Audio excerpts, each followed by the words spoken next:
We begin in the southern tier, where one city has struggled for years to find a solution to its growing homeless population. But tonight, there is good news from Jamestown on this front. A major donation will allow it to build a new shelter. 7 News has done extensive reporting on Jamestown homelessness that leaders have called a crisis over the last 2 years. Just this past July, it hit a tipping point when the city declared a state of emergency. By doing so, it hoped to access additional funding and resources to address hundreds of people living on the streets and in abandoned buildings. Multiple voices have weighed in here, telling us unhoused neighbors were creating unsafe conditions from human waste and drug paraphernalia.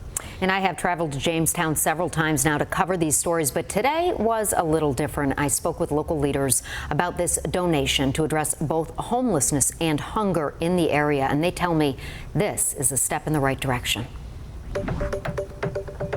When you walk inside UCAN City Mission, a shelter for men, one of the first things you see is this Keys of Hope billboard. These are pictures of men who were once homeless but found their way to success. When you look at the Keys of Hope and these men who are success stories, you can relate because you too are a success story. Tell us what you went through. At one point in my life, I was homeless, and my husband was as well.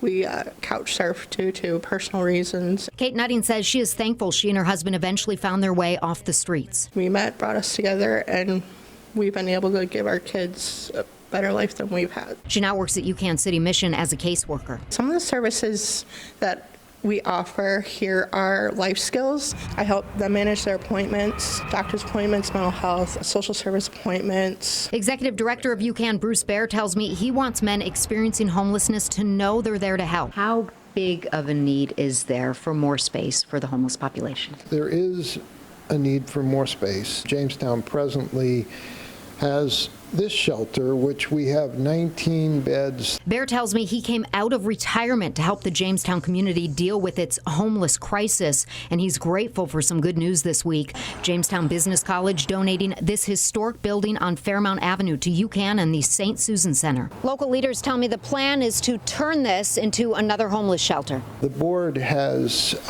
been asked to consider doing a women and children's shelter. What do you think has added to the problem?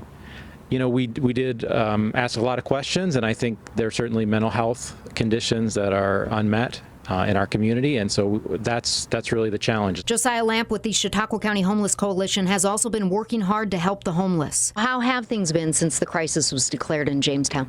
We've had the opportunity to do a lot of outreach. We have outreach teams going out regularly to the people who are on the street homeless. He says they're preparing to open the Code Blue shelter in November and working on another women's shelter in Jamestown to house the hundreds living on the streets. What do you think is a society that we're not doing right? You know, it's a complex issue. We're going through an affordable housing crisis. It's very difficult to house people when rents are so high. While Thursday's news about the building donation is a step in the right direction, leaders tell me there is a lot of work to be done. What do you want others to know who are experiencing homelessness and maybe feel like there's no hope? Don't stop believing. Keep moving forward, because if you give up, there's no better future. Stay strong, pray, believe.